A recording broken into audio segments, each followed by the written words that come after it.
ప్రణతి television వీక్షకులందరికీ నమస్కారములు. 2018 December 1వ తేదీ శనివారం నుంచి 15వ తేదీ శనివారం వరకు ఉన్నటువంటి ఈ పక్షంలో తులారాశి జాతకులకి ఫలితాలు, సూచనలు, సలహాలు ఏమిటో క్లుప్తంగా తెలుసుకోవడానికి ప్రయత్నం చేద్దాం. ఇక 1వ తేదీ ఉదయం నుంచి 3వ తేదీ మధ్యాహ్నం 2:55 వరకు ఉన్నటువంటి సమయం అంతా కూడా డబ్బు ఖర్చు కావటానికి సోపానంగా రెడీగా ఉంటుంది. అయితే ఒక్క డబ్బు విషయంలోనే కాదు, ఏదో కార్యక్రమం పెట్టుకొని ఉంటారు. ఆ కార్యక్రమం కూడా కొంత భాగం ముందుకు వెళ్ళేసి ఏదో లబ్ధి వస్తుంది అనుకుంటున్న తరుణంలో అక్కడ ఏవో చిన్నపాటి ఆటంకాలు కలిగేటువంటి అవకాశం అంటూ ఉన్నది. అయితే పూర్తి స్థాయిలో ఆ కార్యక్రమం రద్దు కాదు, కానీ ఒక 85% మనం కంప్లీట్ చేసేస్తాము ఈ 1-2 తారీఖులు అనుకున్న చోట కేవలం ఒక 40-50% వరకే అక్కడ దాంట్లో లబ్ధి అనేది కలగటం కానీ, లేకపోతే ఆ కార్యక్రమం ఫైనల్ స్థితికి వచ్చి విజయం చేకూర్చడం జరుగుతుంది తప్ప పూర్తి స్థాయిలో ఉండదు. అంటే ఆర్థిక విషయాల్లో కూడా కొంత లోపభూయిష్టంగా ఉంటాయి.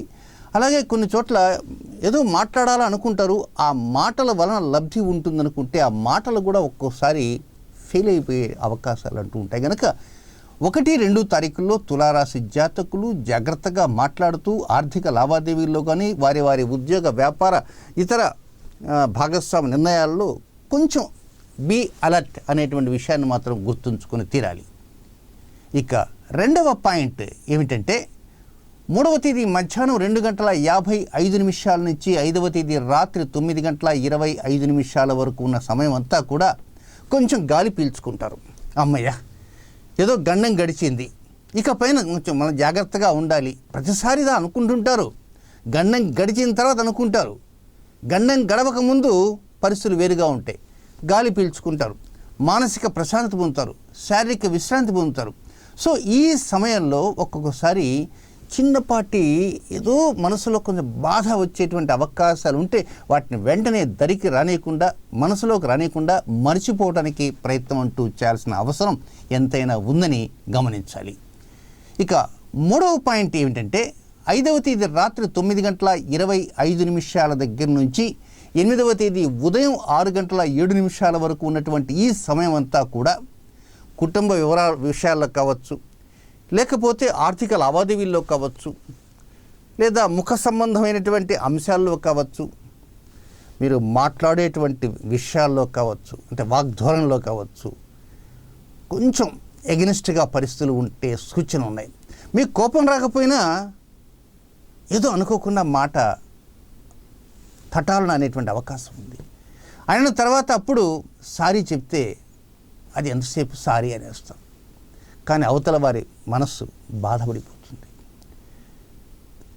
సో 6వ తేదీ 7వ తేదీ ఈ 2 రోజులు కూడా మాట్లాడే ప్రతి మాట కూడా చాలా జాగ్రత్తగా మాట్లాడటానికి ప్రయత్నం చేయండి. అలాగే డబ్బు ఇచ్చి పుచ్చుకోవటాలలో కూడా జాగ్రత్తగా కౌంటింగ్ చేసుకోండి. డబ్బు ఇస్తామని చెప్పి ఒక మాట చెప్తారు, సమయానికి ఇవ్వలేకపోతే మాట తప్పిన వారు అవుతారు. లేదా డబ్బు తీసుకునే సమయంలో పొరపాటున లెక్కించి ఏమిటి తక్కువ ఉందనేసి ఒక మాట అనేదానికంటే 2వసారి లెక్కించుకుని ఆ తర్వాత చెప్పటం అనేది సముచితంగా ఉంటుందని తెలియజేస్తున్నాను. నెక్స్ట్ 4వ పాయింట్ ఏమిటంటే 8వ తేదీ ఉదయం 6:07 దగ్గర నుంచి 10వ తేదీ సాయంత్రం 5:20 వరకు ఉన్న సమయం అంతా కూడా ఖుషీగా రక్త సంబంధీకులతో ఖుషీగా ఉండాలని ఉవ్విల్లుతుంటారు. మీరు ఒకవేళ ఆ విధంగా ఉవ్విల్లుకపోయినప్పటికీ మీ రక్త సంబంధీకులుగా ఉన్నవారు మీ చెంతకు వచ్చి మిమ్మల్ని ఏదో ప్రకారంగా కొంచెం ఏదో జోష్ చేద్దామనేటువంటి ఆలోచనతో ఉన్న కారణంగా ఆ టైంకి మీ మూడంతా కూడా వారు చెప్పిన విధంగానే వెళ్ళిపోతుంది.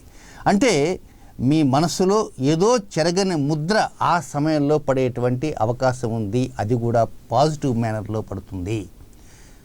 ఈ సమయంలో ఏదో భారతదేశం కావచ్చు, విదేశాలు కావచ్చు, ఏదైనా సరే ఒక ప్లానింగ్ చేస్తే ఎలా ఉంటుంది అంటే ఆ విహారయాత్రలు కావచ్చు, లేదా వ్యాపారంగా వెళ్ళి వస్తే ఎలా ఉంటుంది, లేకపోతే ఉద్యోగపరంగా ఉంటే ఎలా ఉంటుంది, లేక అసలు విదేశాలకు వెళ్ళగలమా, అలాంటి అర్హత మనకు ఉందా, ఏదైనా సరే అలాంటి విషయాలు ఆలోచన చేసి తద్వారా కొంత మానసిక ఆనందాన్ని పొందేటువంటి అవకాశం అంటూ ఉన్నది.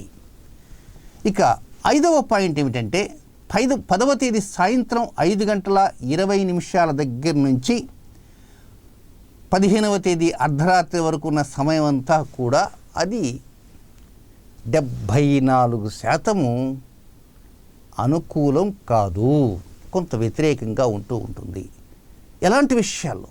ఉద్యోగం, వ్యాపారం, ఆరోగ్యం, వాహనం, మీరు ఉండేటువంటి ఇల్లు లేదా కొనబోతున్నటువంటి ఇల్లు, లేదా మీ ఉద్యోగానికి సంబంధించిన ప్రమోషన్స్, లేక కొత్త ఆలోచనలకు సంబంధించి మీ అమ్మగారి యొక్క ముఖ్య అంశాలు, ఇలాంటి వాటితో పాటు సంతాన సంబంధమైనటువంటి కొన్ని విషయాల మీద, అవి శుభకార్యాలు కావచ్చు, వారి చదువులు కావచ్చు, ఏదైనా సంతానం కోసంగా పరితపించేవారు కావచ్చు, ఇలాంటి అంశాలన్నింటిలో కూడా కొంత నెగిటివిటీ అనేది ఎక్కువగా వచ్చేటువంటి అవకాశం ఉంది. కనుక మీరు కొంచెం జాగ్రత్తగా ఆలోచన చేస్తూ ఉండాలి. 10వ తేదీ అనేది ఒక్కోసారి కొంచెం ఆ రోజునే గురుమౌఢ్యం వెళ్ళిపోతుంది. గురుమౌఢ్యం వెళ్ళింది, కొంత అనుకూలు వస్తాయి అనుకుంటా, కానీ ముందే ప్రారంభంలోనే కొంత వ్యతిరేకతలు అంటూ ఉన్నాయి. కనుక వీలైనంత వరకు 11వ తేదీ, 12వ తేదీ, 13వ తేదీ ఈ 3 రోజులు కూడా ఎవరన్నా ఏదన్నా ఒక విషయాన్ని గురించి చెప్తే చెప్పిందంతా వినండి. వినిన తర్వాత మౌనంగానే సమాధానం చెప్పండి. ఏమిటి సార్, ఏమిటి దీని మీద ఏమంటారంటే వెయిట్ అండ్ సీ, చూద్దాం. మీరు అడిగారు, ఇప్పుడే అడిగారు కదా, దాని గురించి మనం ఆలోచన చేద్దాం. 2 2 ఎంత అండి? 2 2 4 అని స్పాట్ చెప్పచ్చు. కానీ 2 2 ఎంత అండి అంటే చూద్దాం, ఆలోచించారు. రేపు అదేమిటండి 2 2 4 అంటే కూడా చెప్పలేకపోతున్నారు అంటే, ఏమో 2 2 4 కావచ్చేమో, లేక 8 కావచ్చేమో, వెయిట్ చేద్దాం, తొందర ఏమిటి అని ఏదో ప్రకారంగా దాన్ని వాయిదా వేసేటువంటి రీతిలో ఉండాలి తప్ప, వారు చెప్పంగానే వెంటనే దానికి సమాధానంగా అది స్పాట్ మాత్రం చెప్పటానికి ప్రయత్నం చేయకండి. సో ఈ 5 పాయింట్లతో కొన్ని జాగ్రత్తలంటూ తీసుకుంటూ ముందుకు వెళ్ళగలిగితే ఈ తులారాశి వారికి ఈ పక్షం మంచి అనుకూల స్థితిగతులు పరోక్షంగా అందివ్వగలదని గోచార గ్రహచార స్థితిగతుల రీత్యా తెలియజేస్తున్నాను. శుభం.